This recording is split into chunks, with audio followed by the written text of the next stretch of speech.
Hi class, in this discussion we're going to be focusing on the forebrain. As we look at the forebrain, it's going to be broken up into two parts, the diencephalon and the telencephalon. We're going to focus primarily on the diencephalon during this recording.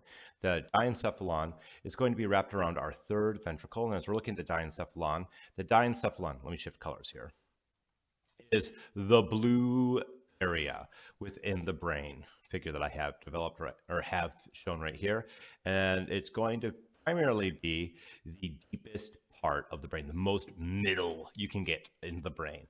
It's rostral to the brainstem. Rostral is a directional term. That means closer to the forehead. So we have our brainstem down here. The forehead would be up here. So the diencephalon is, well, closer to the forehead than the brainstem is. We also have the telencephalon. Let me shift to yellow here. Our telencephalon generally is going to turn into, or chiefly turns into the cerebrum. So here we can see the cerebrum. It is the largest part of the brain.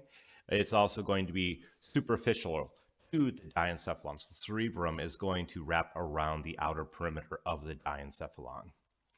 But as we're looking at our diencephalon, it's going to be broken up into three parts: the thalamus, hypothalamus, and epithalamus. And as we're looking at the thalamus is a very deep part of the brain. It's going to be located right in the very center of the brain. And it can, here's a figure showing that it's thalamus. We have left, right parts of the thalamus, and the thalamus has different regions. These different regions of the thalamus are going to be associated with different functions for the thalamus. And as we're looking at our thalamus, it's right in between the two cerebral hemispheres, directly beneath the bridge that connects the two cerebral hemispheres.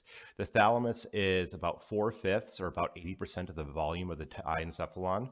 And there's going to be a narrow intermediate mass connecting the left and right hemispheres, or left and right parts of the thalamus. And there's 23 nuclei, 23 groups of neurons within 5 major functional groups.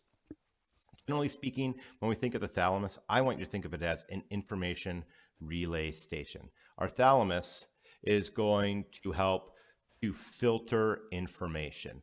It's referred to sometimes as a gateway to the cerebral cortex. So when information goes from the brainstem, before that information is going to go to the cerebrum for our conscious brain to process, it needs to be processed through the thalamus. It's sometimes referred to as the mailroom of the brain because it's going to filter information and then send it to the appropriate portion of the cerebral cortex to be processed. The thalamus helps to play a role in motor control by relaying signals from the cerebellum. Remember, cerebellum was our last lecture recording. It's the cerebellum. Primarily, I want you to associate the cerebellum with motor coordination. So signals from the cerebellum go to the thalamus, and from the thalamus, it will be sent to the appropriate part of the cerebrum so that we can have the appropriate processing between the cerebral cortex and the basal nuclei. Our thalamus is also going to be involved with some memory and emotional functions of the limbic system. When we think of the limbic system, I want you to think of the emotional brain. We'll talk about the limbic system in a little bit more detail later on. As we think of the limbic system, it's primarily going to be a functional categorization. Most of the parts of the brain we've talked about have been structural categorizations: brainstem, cerebellum, cerebrum, diencephalon. The limbic system involves bits and pieces from all over the brain that have the same functions, in that they help to maintain emotional responses and memory responses. This is one of the reasons why very strong emotions are associated with very good memory formation. We as human beings are predisposed to remember things really well when we're highly agitated or angry or experiencing some other kind of a strong emotional response. So for instance, I remember getting a lot of bloody noses when I was a kid from individuals punching me in the face.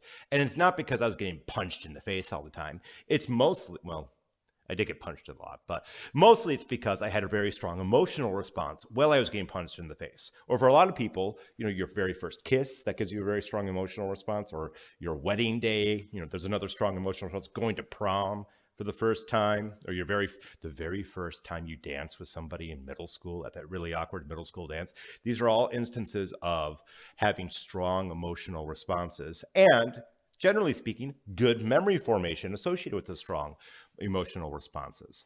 Our limbic system is going to involve parts of the cerebral cortex, particularly the temporal and frontal lobes. We'll talk about this in our next recording, and the anterior thalamic nuclei. So that parts of the thalamus, parts of the temporal lobe of the cerebrum, and frontal lobes of the cerebrum are all going to be involved with the limbic system, modulating memory and emotional response.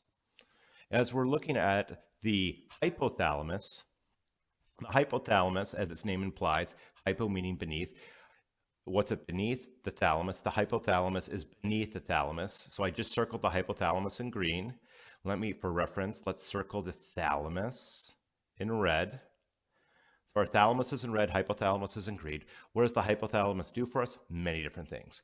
For instance, the hypothalamus, we talked about this when we talked about the endocrine system, is going to be involved with helping to regulate the hormonal responses of the body. In particular, it's going to send a lot of signals to the pituitary gland, which is right down there, through the infundibulum to help control our endocrine system. Our hypothalamus is going to extend anteriorly to the optic chiasm. Let me clear the screen. It's getting a little crowded here. So as we're looking at the optic chiasm, here's the optic chiasm where the optic nerves, cranial nerves 2, come into the eye. And it's going to extend posteriorly to the mammillary bodies. In terms of the mammillary bodies, those mammillary bodies are going to contain nuclei that help to relay signals from our limbic system to the thalamus.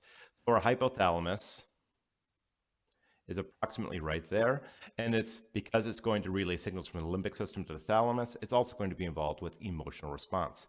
The infundibulum of our hypothalamus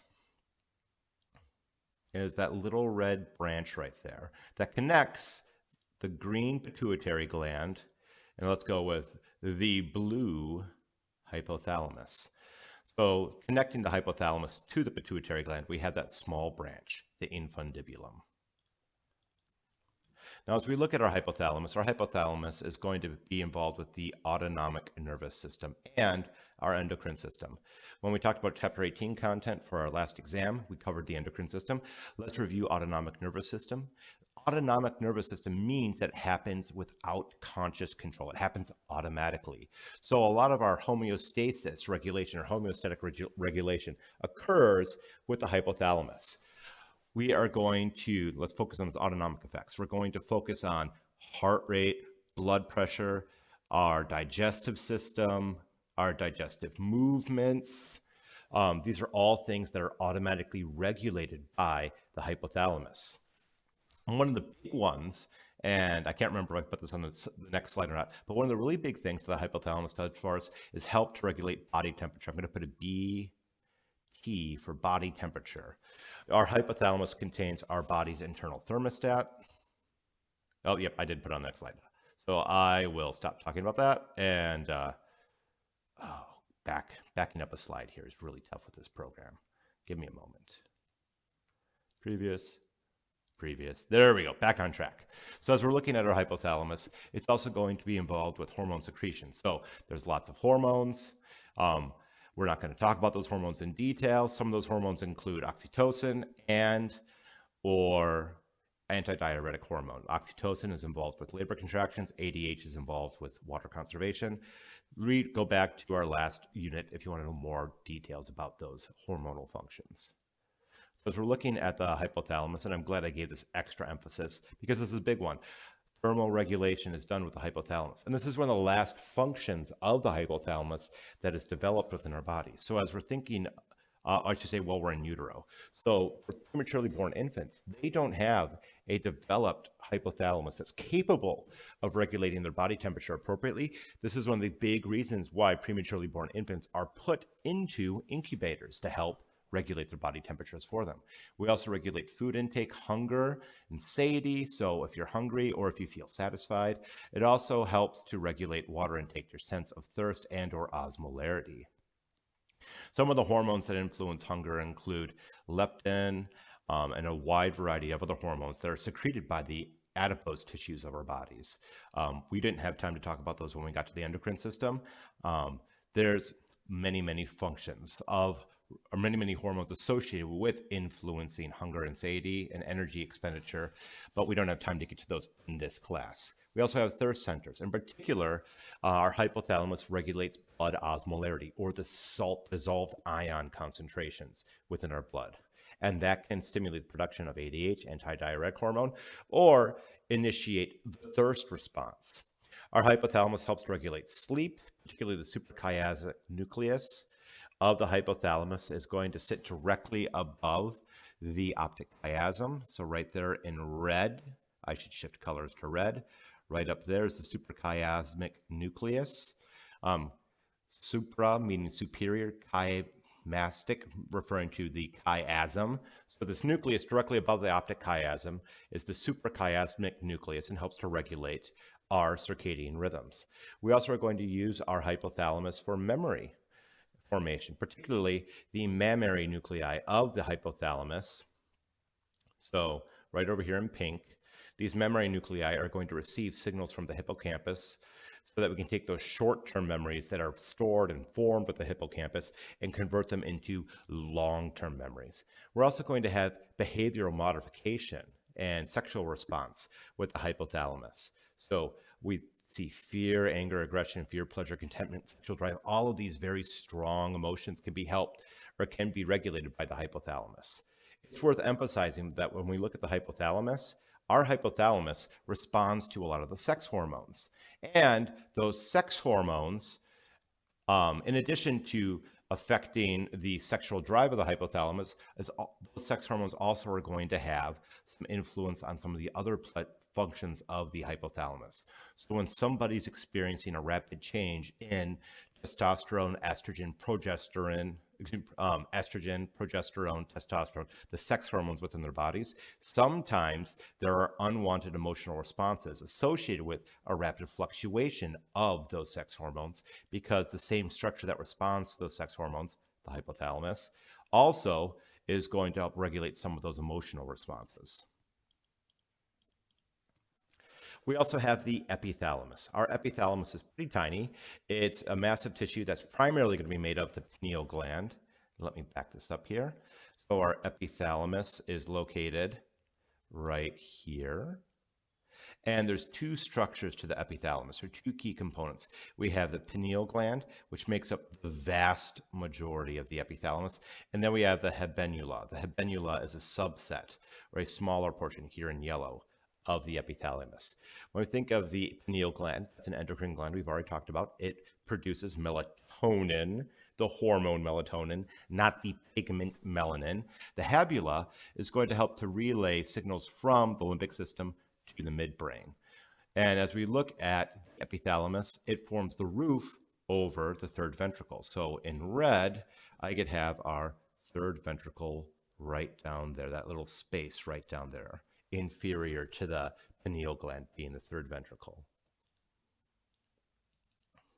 That's all we have for this recording. We focused primarily on the hypothalamus during this recording. If you have any questions or comments, please feel free to post in the class discussion board or to shoot me an email. And as always, happy studies.